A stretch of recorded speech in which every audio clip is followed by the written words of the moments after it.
This man controlled 90% of America's oil. When the government tried to destroy him, he became twice as rich.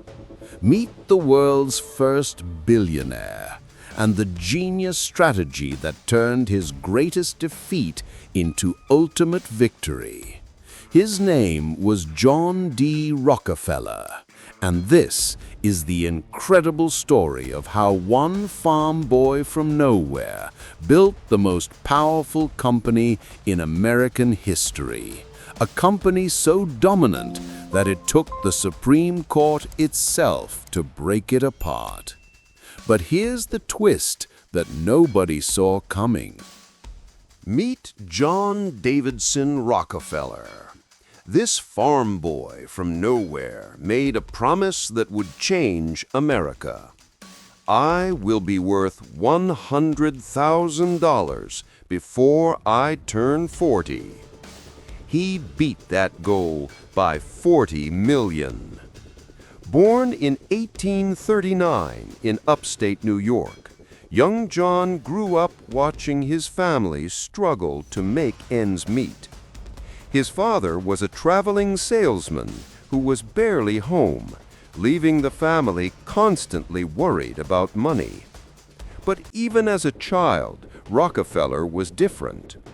While other kids played games, he was fascinated by numbers, by business, by the art of making money work.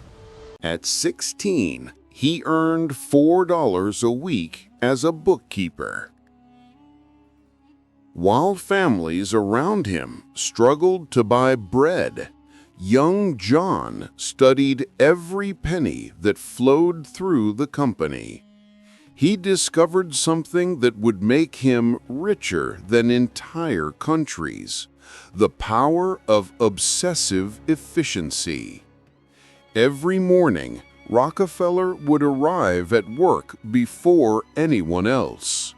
Every evening, he would stay late, analyzing accounts, looking for waste, searching for opportunities. He treated every cent like it was a dollar, every dollar like it was a fortune. This wasn't just about money. This was about understanding the very mechanics of wealth creation. Then America struck liquid gold. In 1859, Colonel Drake struck oil in Pennsylvania, and suddenly the nation had a new gold rush.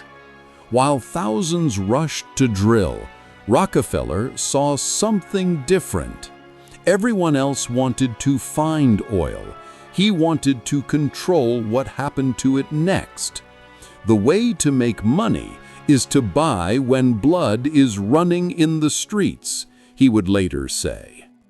While speculators were going crazy trying to find oil, Rockefeller realized the real money wasn't in finding it. It was in refining it, transporting it, and controlling every step of the process, from ground to consumer. Within 5 years, Rockefeller built the largest refinery in America. But he wasn't satisfied with being the biggest. He wanted to be the only one. His philosophy was brutal. Competition is a sin. In 1870, he founded Standard Oil with $1 million in capital. This wasn't just a business. This was the beginning of an empire. Rockefeller had a vision that no one else could see.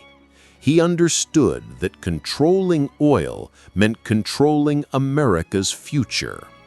Every lamp that burned at night, every machine that needed lubrication, every form of transportation, it all depended on oil. In just 4 months, Rockefeller devoured 22 of his 26 competitors. His method was simple: sell to me or I'll destroy you. Most chose to sell. This became known as the Cleveland Conquest of 1872. It was swift, it was merciless, and it was brilliant. Rockefeller would make offers that seemed generous at first, but if you refused, he would unleash a campaign of economic warfare that would leave you bankrupt within months. He had resources, he had patience, and he had an absolute determination to win. Competition wasn't just discouraged, it was eliminated. His secret weapon? While competitors paid full price to ship oil, Rockefeller negotiated massive discounts. Sometimes railways even paid him rebates on his competitors' shipments. The game was rigged from the start. He convinced railroad companies to give him lower rates by promising them a massive volume. But the truly genius part was getting rebates on his competitors' shipments. Every time a rival company shipped oil, part of their shipping cost went directly into Rockefeller's pocket. It was like getting paid to watch your competition destroy itself. This wasn't just business. This was economic warfare at its most sophisticated. By age 40, Rockefeller was making over $1 million per day. He controlled 90% of America's oil and owned more wealth than Netflix, Tesla, and Disney combined would be worth today. The Standard Oil Company employed over 100,000 workers and owned more than 4,000 miles of pipelines. To put this in perspective, Rockefeller personally controlled more wealth than most countries' entire economies. His annual income was larger than the federal government's budget. He had achieved something that seemed impossible in America. He had become richer than kings, more powerful than presidents. When brave companies tried to compete, Rockefeller sold oil below cost until they went bankrupt. Then he bought their assets for pennies and raised prices higher than before. It was financial warfare. He would study his competitors like a general studies enemy troops. He knew their costs, their customers, their weaknesses. When a new competitor emerged, Standard Oil would immediately slash prices in that specific market, sometimes selling oil for less than it cost to produce. Most small companies couldn't survive this assault for more than a few months. Once they collapsed, Rockefeller would buy their facilities and equipment for a fraction of their value. America was furious. Newspapers called him a robber baron. Political cartoons showed his company as a giant octopus strangling the nation. The government had to act. Writers like Ida Tarbell exposed Standard Oil's ruthless tactics in devastating detail. The public was outraged to learn how one man had gained so much control over something as essential as oil. Farmers complained that kerosene prices were too high. Small business owners felt crushed by an opponent they couldn't possibly defeat. Politicians began to realize that Rockefeller had accumulated power that rivaled the federal government itself. Something had to be done. The Supreme Court delivered their verdict. Standard Oil must be broken into 34 separate companies within 6 months. The most powerful monopoly in history was finished, or so they thought. On May 15, 1911, Chief Justice White read the decision that would change American business forever. The Sherman Antitrust Act had finally found its target. Standard Oil was declared an illegal monopoly and ordered to dissolve. The government had spoken. The press celebrated. The American people felt like David had finally defeated Goliath. But John D. Rockefeller just smiled. He knew something that nobody else had figured out yet. Here's the beautiful irony. The breakup made Rockefeller even richer. He owned stock in all 34 new companies.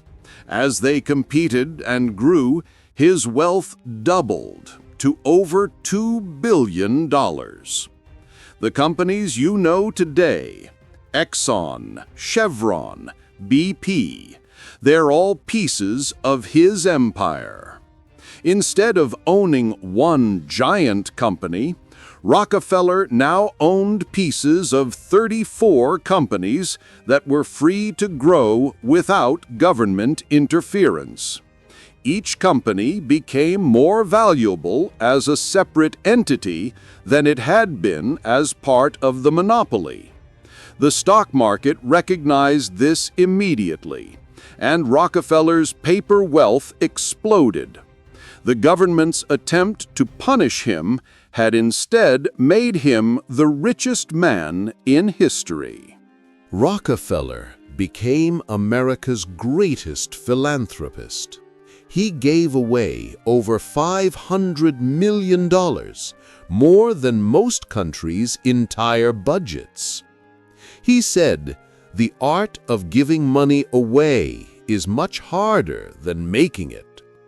He founded the University of Chicago, built medical research facilities, and created educational programs that touched millions of lives.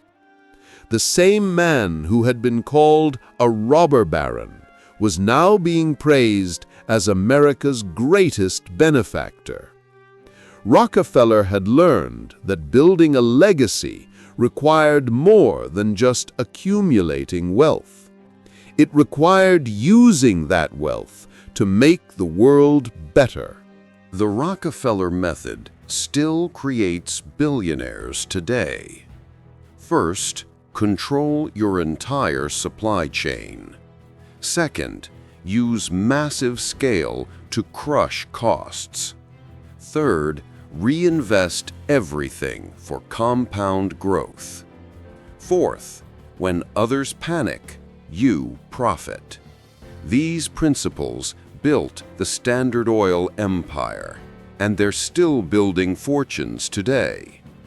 Amazon controls its supply chain. Walmart uses scale to dominate pricing. The best investors buy when others are selling. The fundamentals of wealth creation haven't changed in over a century. What Rockefeller understood was that true wealth isn't just about making money.